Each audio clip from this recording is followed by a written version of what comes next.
सम्यक संबुद्ध परम पूज्य बोधिसत्व संविधान निर्माता विश्वरत्न बाबा साहेब अम्बेडकर देश में जन्मे सभी महापुरुषों को नमन करते हुए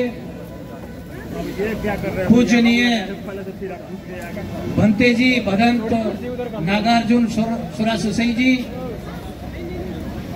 परम आदरणीय डॉक्टर आकाश लांबा जी,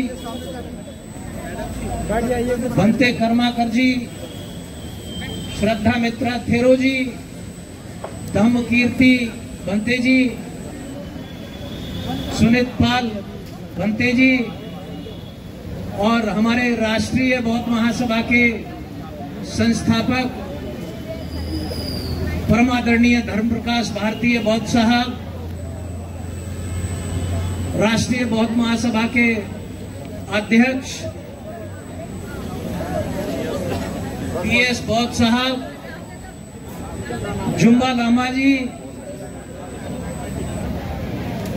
चंद्र बौद्ध जी पाटिल जी और उपस्थित मंच पर मेरे सभी सम्मानित साथी, उपस्थित सभी सम्मानित भिक्षु संघ, उपासक उपासिकाएं, आप सभी को मेरा नमो बुद्धाय जय भीम। साथियों, कल से हम लोग इस आंदोलन में शामिल हैं और मैं साधुवाद देता हूं परम आदरणीय आकाश लांबा साहब, जिन्होंने इस देश में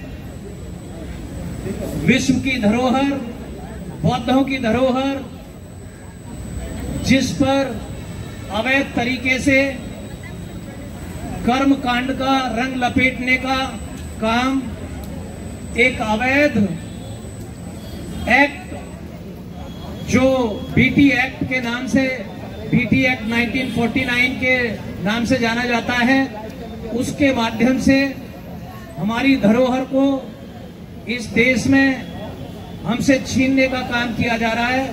उसके लिए उन्होंने ये देशव्यापी आंदोलन छेड़ रखा है। मैं उन सभी क्रांतिकारियों को, संघर्षशील आंदोलनकारियों को, जो मैं कल से देख रहा हूं कि कुछ लोग कर्नाटक से आए हुए हैं, कुछ तमिलनाडु से आए हुए हैं, महाराष्ट्र से आए हुए हैं, गुजरात से आए हुए हैं, आंध्र प्रदेश से आए हुए हैं, उत्तर प्रदेश तेलंगाना से आए हुए हैं, लगभग बंगाल से भी आए हुए हैं, उड़ीसा से भी आए हुए हैं, इधर मध्य प्रदेश से भी और बिहार से भी आए हुए हैं, इधर पंजाब से भी काफी लोग आए हुए हैं, हिमाचल से भी कुछ लोग हैं, मतलब कुल मिलाकर के हरियाणा से भी काफी लोग हैं और राजस्थान से भी काफी लोग हैं यहाँ पर। तो कुल मिलाकर के यह आंदोलन एक राष्ट्रव्यापी आंदोलन है, जिसका स्वरूप आपको आज और कल देखने को मिल रहा है। मैं इस माइक के माध्यम से एक निवेदन और करना चाहूंगा कि साथियों, हमें इस आंदोलन को गति देने के लिए बहुत धैर्य के साथ, बहुत सूझबूझ के साथ काम करना होगा और इसको एक राष्ट्रव्यापी रूप देने के लिए हमें एक संपर्क अभियान चलाना होगा। और अपनी बात कहने से पहले एक और निवेदन करना चाहूंगा कि जब भी कभी हम माइक से बात करें तो किसी भी प्रकार की नकारात्मक बात अपने आंदोलन के विषय में बिल्कुल ना करें। कोई भी बात, देखिए, नायक और खलनायक का खेल इस संसार में बहुत लंबे समय से चल रहा है और चलता रहेगा। नायकों की पहचान हमेशा उनके कर्म से, उनकी सोच से और उनके व्यवहार से हो जाती है और खलनायकों की भी पहचान हो जाती है और उसी के अनुरूप उनको मान सम्मान समाज में मिलता है। तो हमें खलनायकों का बखान कम करना है, हमें नायकों का बखान करने का प्रयास करना है, ताकि हमारे लोगों के अंदर एक सकारात्मकता और अच्छी दिशा मिलती रहे और उनके अंदर उत्साह और जोश बना रहे। तो कोई भी वक्ता, कोई भी हमारा सम्मानित साथी कोई नकारात्मक बात ना करे। और जहां किसी प्रकार का पैसा बहुत छोटी चीज है, पैसा बहुत छोटी चीज है। कई बार हम पैसे का जिक्र करके हम बड़े उद्देश्य से भटक जाते हैं, इसलिए कभी भी पैसे की बात मंच से ना करें। ये पैसा एक ऐसी चीज है कि जो लोगों के दिमाग में भ्रम पैदा करता है, लोगों के दिमाग में शंका पैदा करता है और बड़े उद्देश्य से हमें भटकाने का काम कर देता है। ऐसा हम ना करें। साथियों, अब मैं अपनी बात पर आ जाता हूं, जो मेरी मूल बात है। सम्मानित साथियों, देखिए, हमारे देश में बहुत लंबे समय से एक संघर्ष और षड्यंत्र चल रहा है। और वो षड्यंत्र क्या है, अब हम अपने घर के अंदर बैठ करके बात कर रहे हैं, हम जंतर मंतर पर नहीं है। यहां हम परिवार के लोग हैं और इस मंच पर बहुत ही संघर्ष करने वाले लोग, बहुत गहन अनुभव लेकर के जीवन में यहां मंच पर बैठे हुए हैं। उनके कंधों पर बहुत बड़ी जिम्मेदारियां हैं। हमें यहां अपने घर में बैठ करके अपने आंदोलन की रूपरेखा तय करने की योजना बनाने का काम करना चाहिए। हमें किसी की आलोचना करने की बजाय हमें अभी एक वो रूपरेखा तय करने की रणनीति तैयार करनी चाहिए कि हमें किस प्रकार अपने इस आंदोलन को गति देनी है, कैसे इसे मजबूत करना है और कैसे हमें जो सरकारें हमारी बात को नजरअंदाज कर रही हैं, हमें उन्हें अपनी बात को सुनने के लिए मजबूर करना है और इतनी बड़ी ताकत का निर्माण करना है कि सरकारें हमारी बात को मानने के लिए मजबूर हो जाएं और बीटी एक्ट को रद्द करें। साथियों, उसके लिए मेरा एक अपना मानना है कि हम लोग इस देश में कुछ भूल कर रहे हैं। देखिए, कोई भी बड़ा लक्ष्य हासिल करने के लिए एक समाज को 5 पैमाने पर तैयार करना होता है। पहला है संस्कार, दूसरा है संस्कृति, तीसरा है संगठन, चौथा है संघर्ष। जो समाज इन 4 पायदानों से होकर के गुजरेगा, उसे हर प्रकार की ताकत मिलती है, उसे सत्ता मिलती है।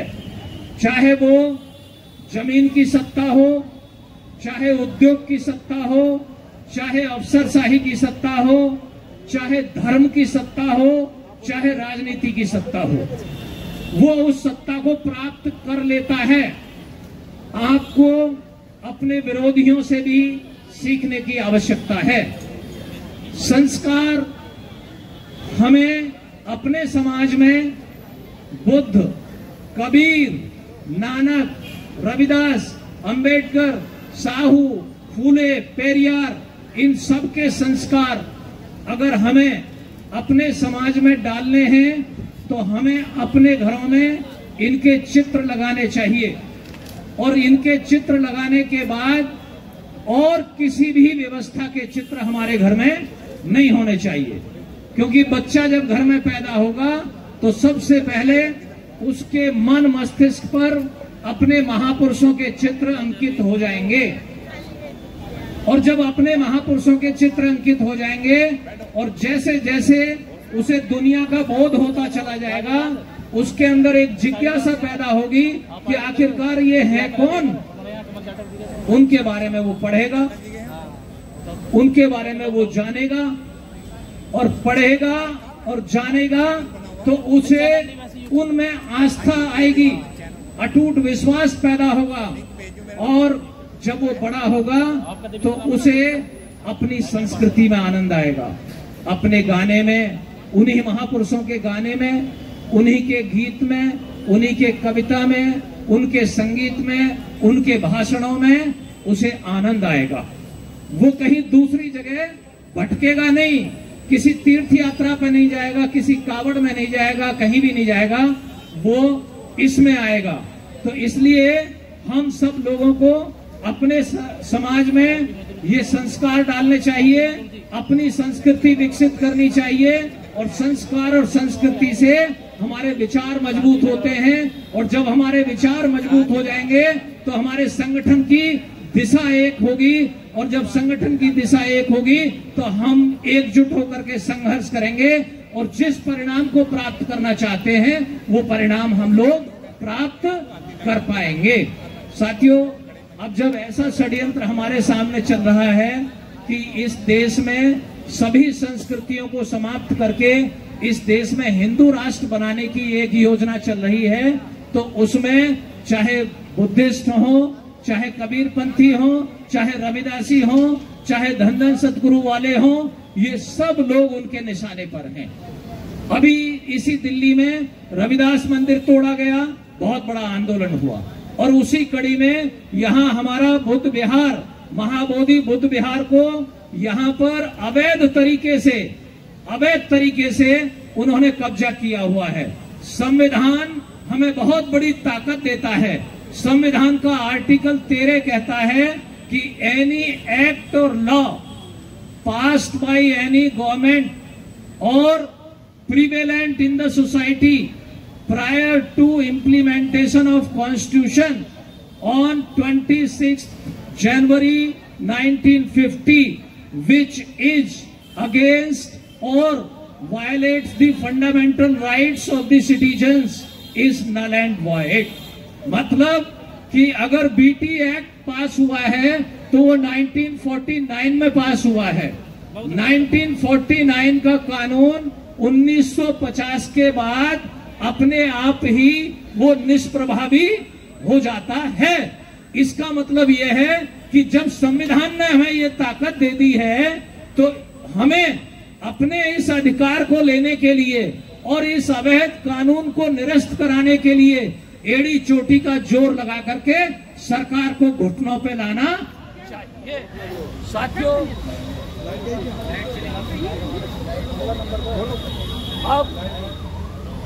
अब साथियों बात आती है कि देखिए संविधान की प्रियम्बल हमें कहता है कि we the people of India having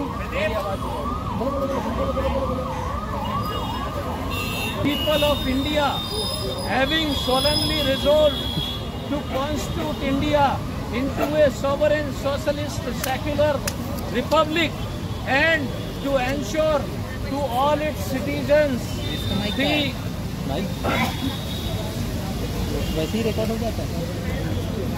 Justice, economic, political and social, liberty of thoughts, expression, faith, belief and worship।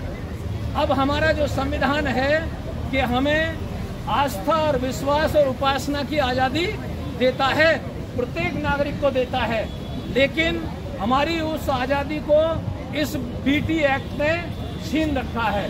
Buddhist लोगों की उस आज़ादी को इस बीटी एक्ट ने छीन रखा है। तो हम लोगों को अगर हमारे यह कानून असंवैधानिक है, अवैध है और संवैधानिक मूल्यों के खिलाफ है, अगर हम संविधान में विश्वास करते हैं तो हमें संविधान जो ताकत देता है, हमें वो संवैधानिक अधिकार प्राप्त करने के लिए देश के हर अम्बेडकराइट को, हर बुद्धिस्ट को अपनी जान की बाजी लगा करके इस आंदोलन को बड़ा करना चाहिए, ताकत देनी चाहिए। और जब तक बीटी एक्ट रद्द नहीं हो जाता, जब तक हमें साथ नहीं बैठना चाहिए। साथियों, एक बहुत बड़ा षड्यंत्र इस देश में, इस देश को हिंदू राष्ट्र बनाने का चल रहा है। अगर आप हिंदू राष्ट्र बनाने की इजाजत यहाँ संघियों को दे देते हैं तो आपके संस्कार, आपकी संस्कृति समाप्त कर दी जाएगी। आपके संस्कार और संस्कृति इस देश में समाप्त कर दिए जाएंगे।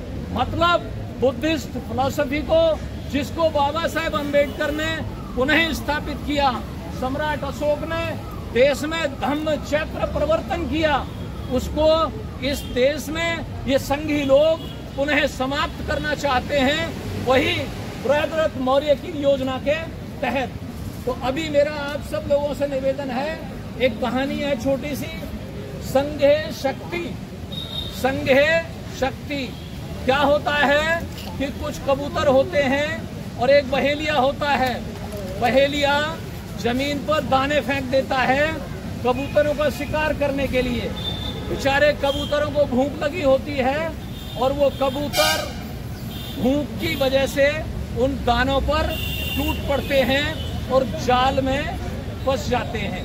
सभी कबूतर अपनी जान को बचाने के लिए तड़फ रहे होते हैं, पंख फड़फड़ा रहे होते हैं। उन्हीं में से एक कबूतर, बहुत अच्छी सूझबूझ वाला, सबके कल्याण की बात करने वाला, माननीय आकाश लामा जैसा, वो निकल के आता है और कहता है कि भाई, कुदरत ने तुम्हें पंख दिए हैं, तुम इन पंखों के बल पर आसमान की बुलंदियों को छूते हो। तुम्हें मैं एक सलाह देता हूँ कि अगर तुम सब लोग एकजुट हो जाओ और अपने पंखों को एक समय पर पूरी ताल और लय के साथ फड़फड़ाओगे तो तुम्हारा सबका कल्याण हो जाएगा।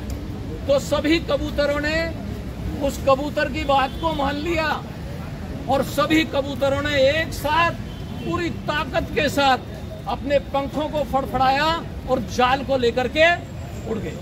साथियों, हम सब लोगों को यही काम करने की आवश्यकता है। कोई ताकत नहीं है दुनिया में जो हमें हमारा बुद्ध विहार देने से रोक ले या लेने से रोक ले। कोई ताकत नहीं है। इस लोकतंत्र ने, इस देश के संविधान ने हमें वो ताकत दी है कि हम सब लोग संघर्ष करें। और मैं अपनी एक बात, बस ये बात कह करके कि तुमने चाहा ही नहीं वरना हालात बदल सकते थे। तुमने चाहा ही नहीं वरना हालात बदल सकते थे। तुम ठहरे रहे तालाब के पानी की तरह, तुम ठहरे रहे तालाब के पानी की तरह, वरना दरिया बनकर हम बहुत दूर निकल सकते थे, बहुत दूर निकल सकते थे। धन्यवाद साथियों। नमो बुद्धाय।